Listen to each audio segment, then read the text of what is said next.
Hi guys, I'm going to go through the breakdown of the poem, so follow along on your papers, and you can also watch it over here, and I'm going to explain each part. Please take notes while I'm doing this. Okay, so it starts here. Casey at the bat. The outlook wasn't brilliant for the Mudville Nine that day. The score stood 4-2 with but one inning more to play. At the end of the game, there's only one more inning, as if in basketball there's 4 quarters, in baseball there's 9, and they only have one more chance to win. They are down by 2. Mudville is the team that we are rooting for, and they're losing. And then when Cooney died at first and Barrows did the same, a pale-like silence fell upon the patrons of the game. I'm just going to pause. Okay, look at this is a picture, just hoping it's showing up clearly. Okay, so this is a baseball diamond right here, is what you're looking at. So here we have the batter, okay, he's coming up to bat. Here's the pitcher over here. Here's first base, here's second base, and here's third base. So when Cooney dies at first and Barrows did the same, it means they didn't even get to here. So that's a problem, okay? Let's go back into the poem. A pale-like silence fell upon the patrons of the game. The people who are watching this game are very silent, like, oh, they're upset. I'm just showing you a picture here. It's a little bit cut off. Give me 1 second. I'm just moving it over. Okay, this is where you'll see here the people. They're watching the game. They're all around. Okay, this is your baseball diamond. These are the people watching it. Let's continue in the poem. I'll try not to have any more interruptions with pictures. Okay, a straggling few got up to go in deep despair. That means that some of the people were like, you know what, we're leaving early. Let's beat the traffic. It's over. The rest clung to the hope, my husband's making me laugh, which springs eternal in the human breast. The rest of the people said, no, come on, they have a chance, they could win. They thought, if only Casey could get a whack at that, we'd put up even money now with Casey at the bat. That means they thought that if only Casey could get a chance to hit the ball, then for sure we would even gamble. We would even put money on because Casey is at the bat. Casey could still win it for us, even though we're down by 2 and it's the end of the game. But Flynn preceded Casey. Flynn had to come before Casey, as did also Jimmy Blake. These are the people that are going to hit the ball. They're going to have a chance before Casey. And the former was a hoodoo, while the latter was a cake. These are not positive ways of describing people, so the fans are not confident in Jimmy Blake or in Flynn's capabilities. So upon that stricken multitude, grim melancholy sat. So those people, they're all really sad, for there seemed but little chance of Casey getting to the bat, because Casey's not going to get to the bat. There's no way. They have these 2 losers before. But Flynn let drive a single, to the wonderment of all. And Blake, the much despised, tore the cover off the ball. But what happened? Instead, Flynn actually was able to hit the ball, and he got to first base, and everyone's shocked. And Blake, the much despised, nobody likes him, tore the cover off the ball, which means he hit it really hard and went really far. And when the dust had lifted and men saw what had occurred, so it makes dust when you run, and the men saw, the people in the stands saw what happened, there was Jimmy safe at second and Flynn a hugging third. We now have a player on second. We'll go back to our picture just for a second. We have someone. It's not moving over, I'm sorry. We have someone right here. There's a guy on second and there's a guy on third. So what's happening is in order to win the game, this guy has to come here and then they'll get a point. And then this guy, Flake, would run here, or Blake would run here, and then he would run here, and they would get 2 points. Now they just need one more person to go all the way around, and then they would get 5 points and they would win the game. But, so let's see what happens. Back to the poem. Then from 5,000 throats and more there rose a lusty yell. People, they're screaming. It rumbled through the valley. It rattled in the dell. Their throats, their cheers were so loud you could hear it everywhere. It pounded on the mountain and recoiled upon the flat. You heard it on the mountain. You heard the echo of it. For Casey, mighty Casey, was advancing to the bat.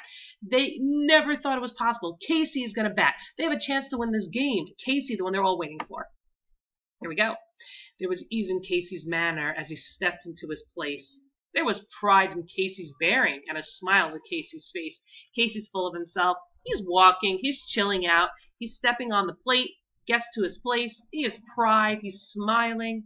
And when responding to the cheers, he lightly doffed his hat. No stranger in the crowd could doubt 'twas Casey at the bat. So what does he do? People are cheering for him. He just goes like this with his hat. And everyone knew Casey's the bat.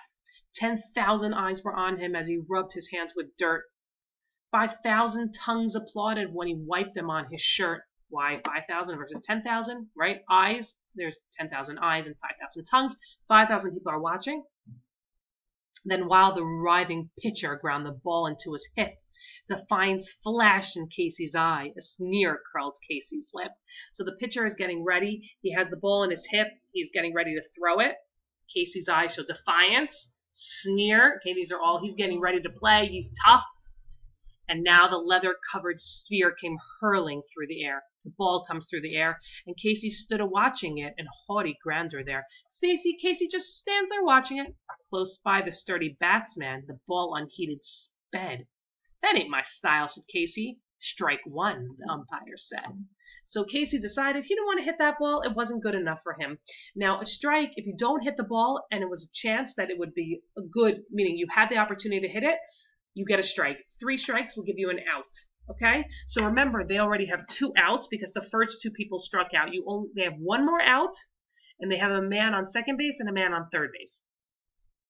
From the benches black with people, there went up a muffled roar, like the beating of the storm waves on a stern and distant shore. People are going crazy. Kill him! Kill the umpire! Shouted someone on the stand. And it's likely they had killed him had not Casey raised his hand. So people wanted to kill the umpire, who was the one who said it was a strike, and Casey said, relax, everybody. There we go. With a smile of Christian charity, great Casey's visage shone. He stilled the rising tumult. He bade the game go on. So he smiles at them. He calmed everybody down. He said, let's continue the game. He signaled to the pitcher, and once more the dun sphere flew. He showed the pitcher, I'm ready. He threw the ball, but Casey still ignored it, and the umpire said, strike 2. So Casey was like, nah, I'm not going. Strike 2. We got 1 strike left. And then the game is over, and they will lose. So people are going to go crazy. Fraud, cried the maddened thousands, and echoed answered fraud. People are screaming, fraud, fraud. But one scornful look from Casey, and the audience was awed. But everybody was quiet because Casey looked.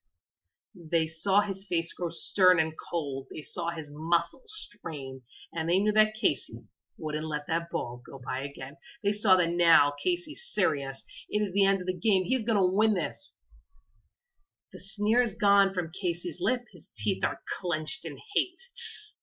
He pounds with cruel violence his bat upon the plate. He takes his bat and he bangs it down on the floor. You'll see sometimes baseball players doing that. I'm not sure why they do it. And now the pitcher holds the ball, and now he lets it go. And now the air is shattered by the force of Casey's blow. So the pitcher throws the ball. Casey hits, and you hear, they said the air is shattered. Obviously, that's a metaphor, okay? That it's as if he's broken the air. And here's the last stanza. Oh, somewhere in this favored land the sun is shining bright, or somewhere out there that the sun is shining. The band is playing somewhere, and somewhere hearts are light, and there's music, and somewhere men are laughing, and somewhere children shout. But there is no joy in Mudville. Mighty Casey has struck out. Casey, their dream, lost the game, and the game is over, and Mudville has lost. And thus concludes the poem Casey at the Bat. I want you to now go over, do your vocabulary worksheets to do, work on them, and I want you to answer some basic questions, and then we'll continue on.